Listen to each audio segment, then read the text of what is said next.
Hey everyone, Matt here from NCC. Can you believe it's been over a year since we launched the NCC Unplugged podcast? To celebrate, we're doing something fun. Taking a look back at some of our very first episodes and the moments that made this year so special. Whether you've been with us since day one or you're just jumping in, you won't want to miss this.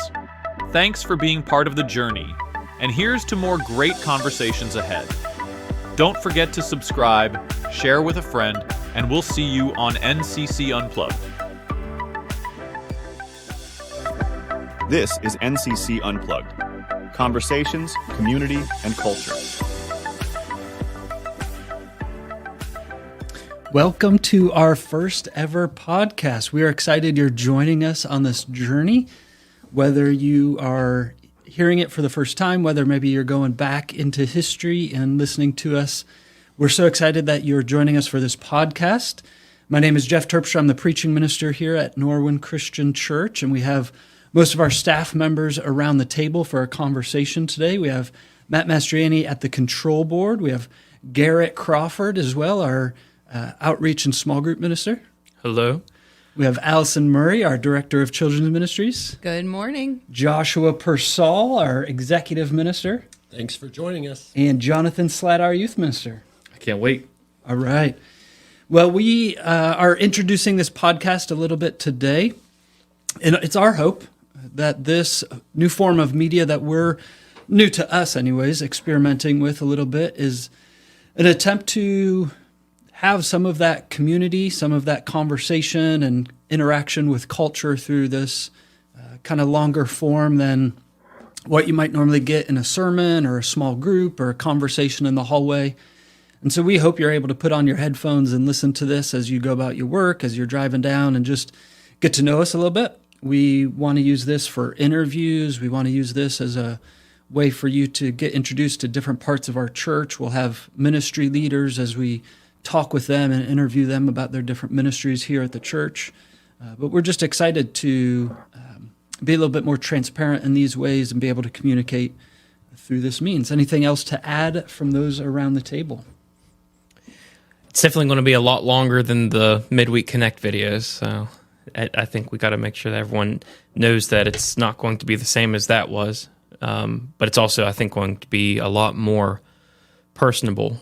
So we're going to be able to kind of talk about our lives and ask questions to one another, kind of get feedback. So it'd be like we're having a conversation with each other, and the people who are driving down the road are able to listen to that conversation and be a part of it in the same way. So I think it lends more to a more natural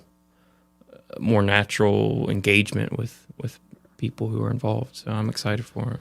Yeah, and those Midweek Connect videos started by Joshua during COVID were a purposeful attempt to connect during a time when so many people were disconnected because of COVID. And, those videos were about 5 to 10 minutes, but those we knew were limited and could only go so far. And so this podcast, a little bit longer form, like you said, Garrett, and a way to connect and continue that connection, not just with the staff members here around the table today, but like I said, we'll bring others in as we go forward with this podcast. So we're excited to see where it goes. So this morning, as we talk about the podcast a little bit, it's our attempt to do something in a purposeful way, maybe where we really have had a heart for connection in this way. And we've been talking about this for quite a while, even before Garrett came on staff. And then something that came up probably in one of his interviews, honestly, as we were interviewing him just about a year ago in 2022, was that he had done some podcasts in his history. Matt has some history of podcasts.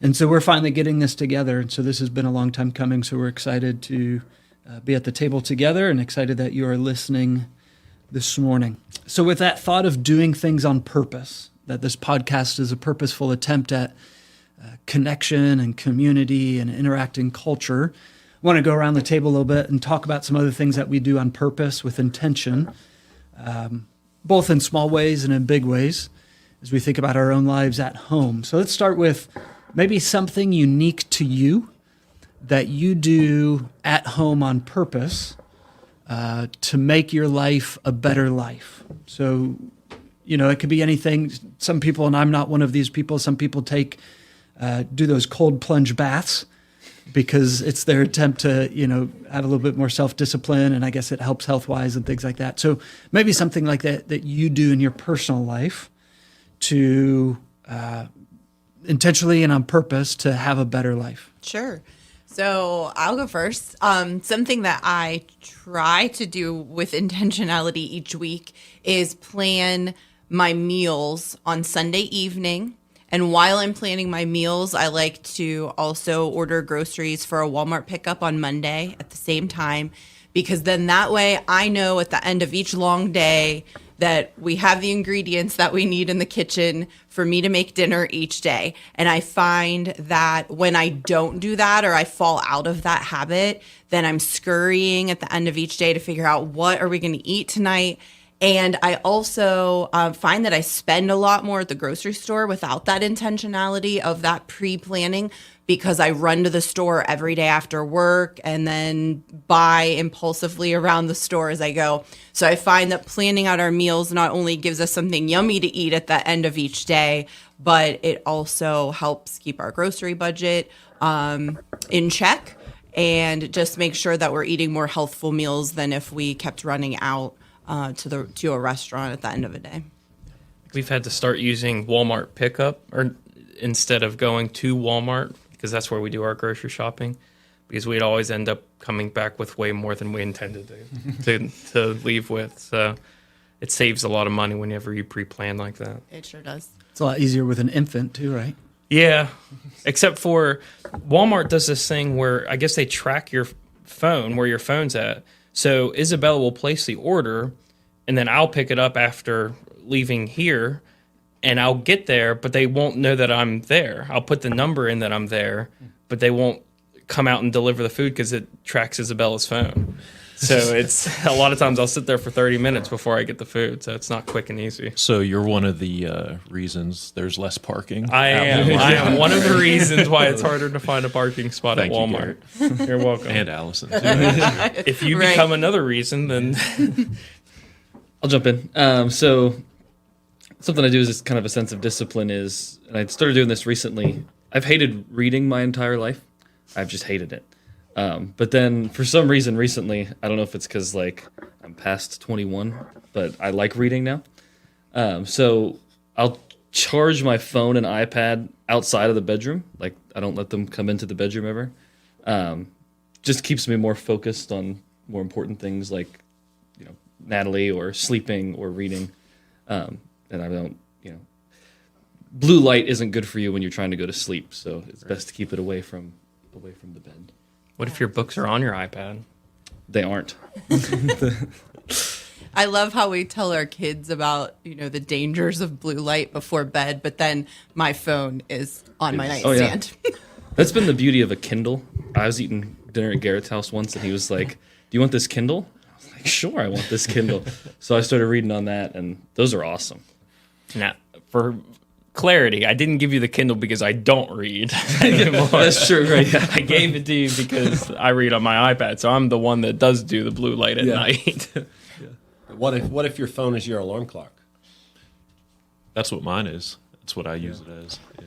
So I use my Apple Watch as an alarm clock. So you wear your Apple Watch all night long? I do. Oh, that's so uncomfortable.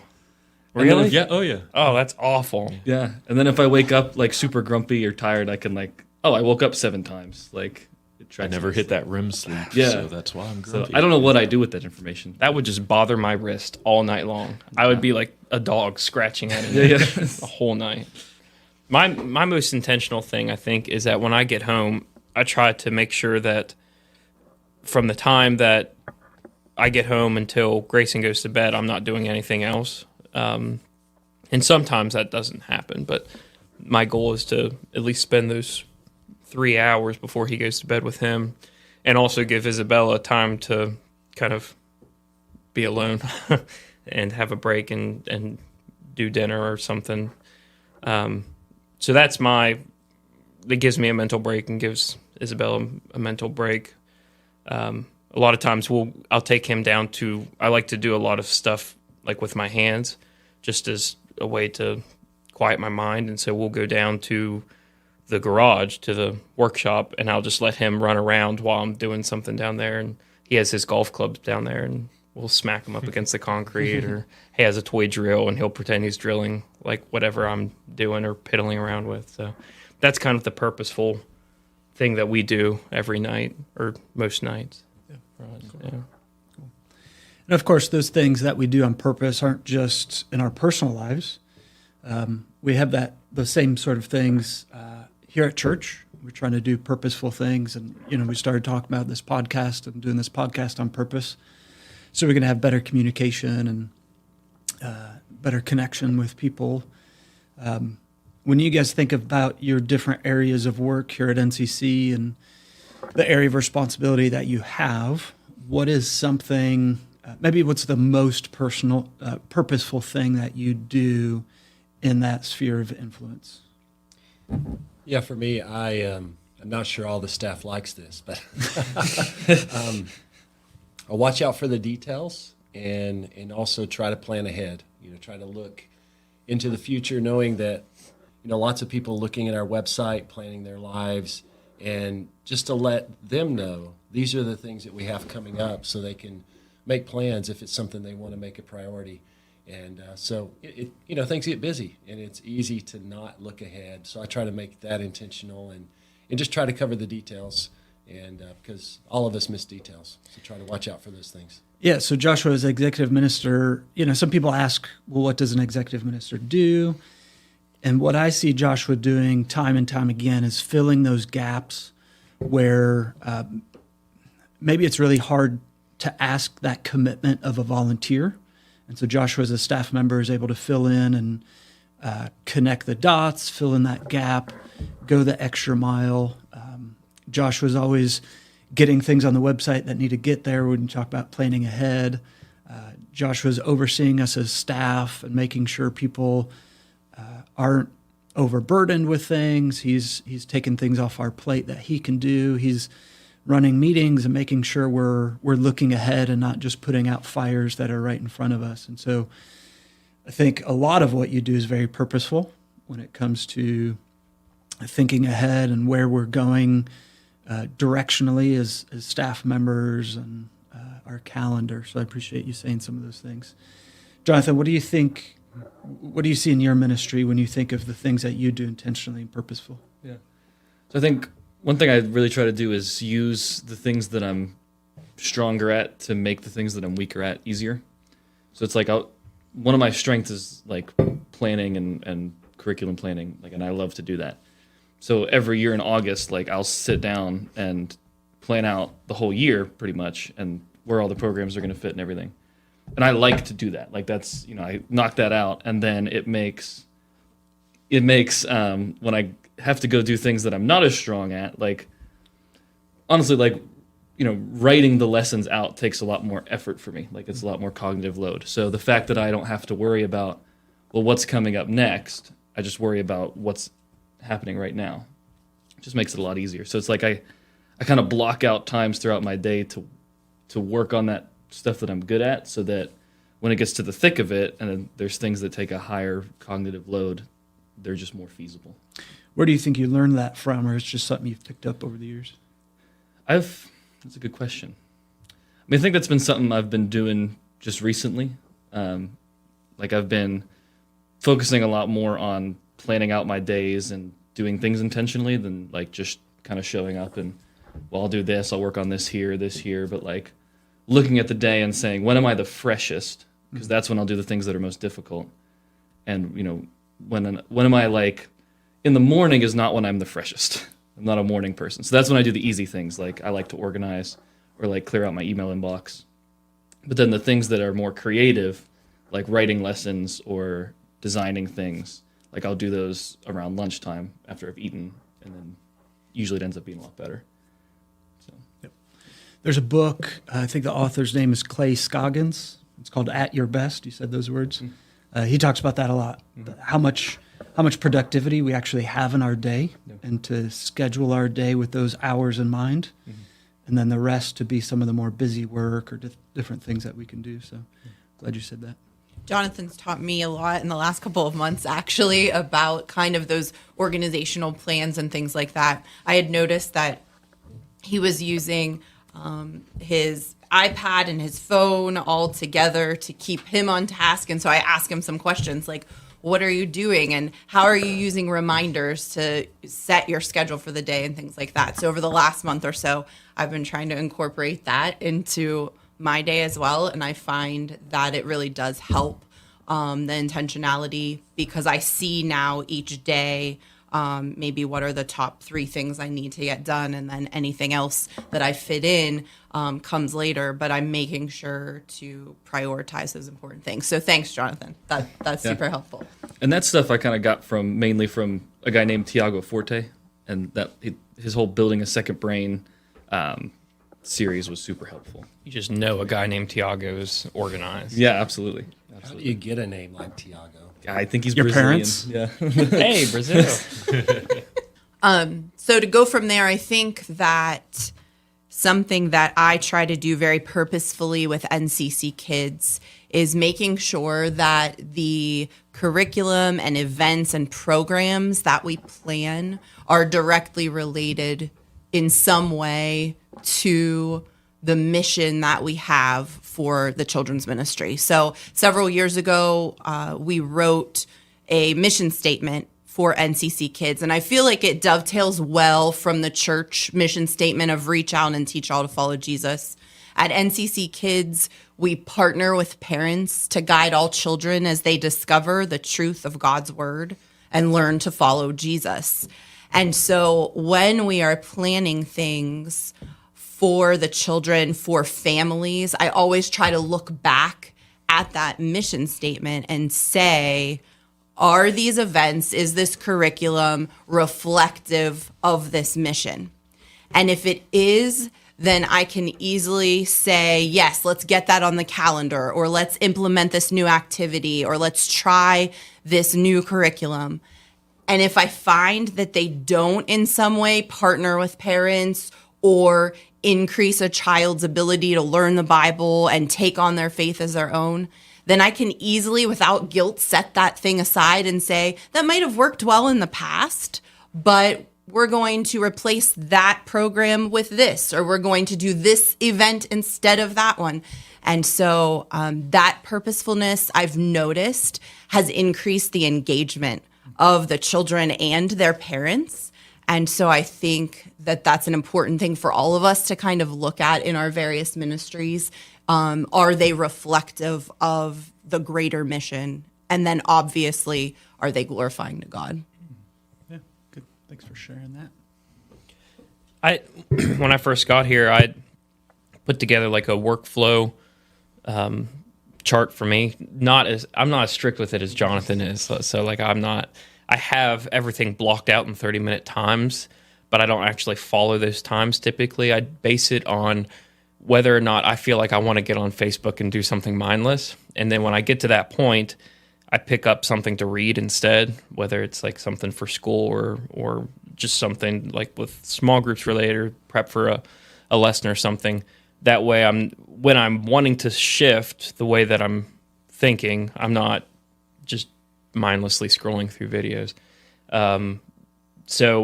But I have it blocked off to where I'm trying to do things in segments, and sometimes that doesn't happen, but that's my goal, is just to try to make sure that I can make shifts between thinking about outreach to thinking about small groups to thinking about, whatever, writing a lesson or something like that. So my big thing is trying to be purposeful with not wasting my lower functioning mental time with scrolling mindlessly through something instead of doing some reading or something that's actually going to be a beneficial lower functioning mental time, I guess. I don't know if that's the best way to put that. No, that makes a lot of sense. I like that idea. Yeah, I my entire life have pretty much had a hard time being purposeful and mindful and planning and everything. I'm just kind of a do things as they come type of person. I think you all know that working with me for all these years. You see that in my work. But the one thing that I'm very intentional with, and this goes with the others on the tech team that do the slides for worship on Sunday morning. And this may get overlooked, but for me, making sure the slide presentation, the backgrounds, the colors of the lighting that go along with everything, I'm very, very intentional with that. Something as simple as colored lights, or when the lights go on or off or dim or anything like that, can really make an impactful moment during worship, especially. So if there's a part of a song, in Christ alone, there in the ground his body lay, the lights go out because it's a sad, dark time, But then bursting forth in glorious day, most of the time the lights will like burst back on, and you can really feel like the emotion of the song even more for me whenever it's kind of all tied together like that. So with a lot of things with technology, even the videos that we play, the mission video that we did this past week, Juliet was watching me edit it, and she was questioning me on the music background choice that I used. And it was very quiet in the background. If you weren't looking for it or listening for it, you probably would have missed it. But it was just some simple, she's like, well, why did you use that? And I said, well, if I use this and I put on this like heavy rock beat underneath, and I said, it totally changes the context of the video. And one of the things I remember going through media school or media class in college was we had to watch these movies with these, well-known scenes with the music score. Then we would watch it on mute. It was like, does it have the same effect? Does it have the same emotion? And then we would go in and edit different music over top of it. It's same words, same script, same everything, except the music. And just changing that changed the entire way you felt about it. So I like to be very, mindful of kind of what we're presenting from the stage. I have a question for Matt and Allison, since you weren't in the service review meeting yesterday. The video that Jeff showed at the end of his sermon with what was it? Charles Spurgeon. Charles Spurgeon. Spurgeon, yeah. Do you think that was Spurgeon actually speaking or someone else? I assumed it was someone else because I didn't think that in the late 1800s they would have had the recording capabilities to make it sound that clear. What did you think? I thought it was him. So we looked it up, and it was not Spurgeon, because we all thought it was Spurgeon. I'm going to edit that part out where I said I thought it was him. But you were right. The first recording, what was it? The first 1860 something was the first time they could. Yeah. But I'm glad you brought this up, because last night I did some more research on this. And if you don't know, Charles Spurgeon was a great minister, late 1800s, early 1900s. I forget what year exactly he died. But he was a traveling preacher, go to different locations, really well-known preacher in America. His voice, as they wrote about his voice, some would say you could hear it up to half a mile away because he was such a popular speaker and just so robust, and he had a great baritone voice, and actually lived next door to one of the first people to have audio recording equipment in their home. And so Charles Spurgeon's son said, there's no audio recording of him. But there's still hope out there that there's some lost audio recording somewhere from the neighbor. From the neighbor, That would be crazy. because of the neighborhood he lived in is very a wealthy neighborhood. And so just some interesting things that we currently don't have an audio recording, but there's still hope out there that we might, because of, and he just wrote so much. We have so many of his sermons and just some really great stuff by him. So it's interesting you brought that up. Well, I was so excited when I saw Spurgeon's name at the bottom of the video and then heard what sounded like an old-timey voice. I got, oh my goodness, are we listening to Spurgeon? Because I've never heard him. I've only read him. And then I was really disappointed when Jonathan looked up the fact that it couldn't have been Spurgeon. Maybe we found it. Yeah, who knows? It just happened to be First thing on here at Norwood Christian Church, we got it. Hey, quick question on Spurgeon. You mentioned America. Wasn't he in London, or did he preach in America too? Oh, you're right. Is that right? Okay. Yeah, sorry. To wrap things up a little bit here, as we talk about doing things on purpose, at church, our church work, we know the great responsibility we have to be leaders and influencers in the Church of Jesus Christ. And we do our best in all that we can. And sometimes maybe you're listening and you think, well, what do you mean there's things you're not doing on purpose? There's things that maybe we've inherited or we've always done as a church, and so we just continue to do those things. But as a staff, we're continually looking at those things and wondering if that is the best use of our time, the best use of our resources as a church. And one maybe silly example of this is our gift that we give to first-time guests. We had, a gift, a coffee mug at times. We've had water bottles and different things. And it took a little bit for us to figure out maybe that's not the best use of that. And so now we've settled, we give a little packet of our mission coffee away. It's the same coffee that we serve in our cafe, and part of that goes to missionaries around the world. And so we thought, man, in a really purposeful way, we could do that and impact world missions just by having a guest with us on a Sunday morning. And so we continue to look at those things from our first-time guest to the way we conduct our work and our daily schedules and our worship time and the lights and all of that. So we just want you to know, if you're listening, if you're part of Norwood Christian Church, we know there'll be listeners that pick up on this that maybe aren't part of our church.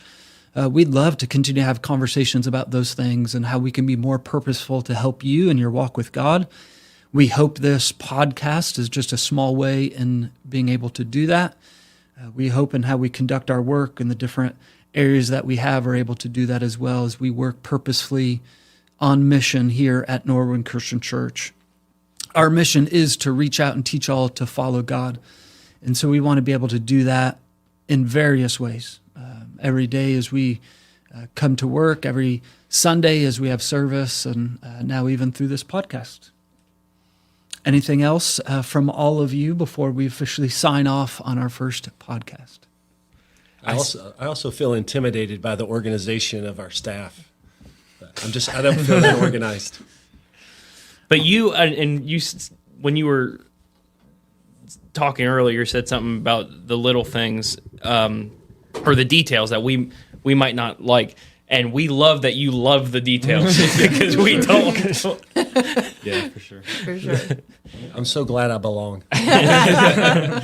Well, talking about belonging from all of us here, from Jeff, Jonathan, Joshua, Allison, Garrett, and Matt, we say thank you for listening to our first NCC podcast.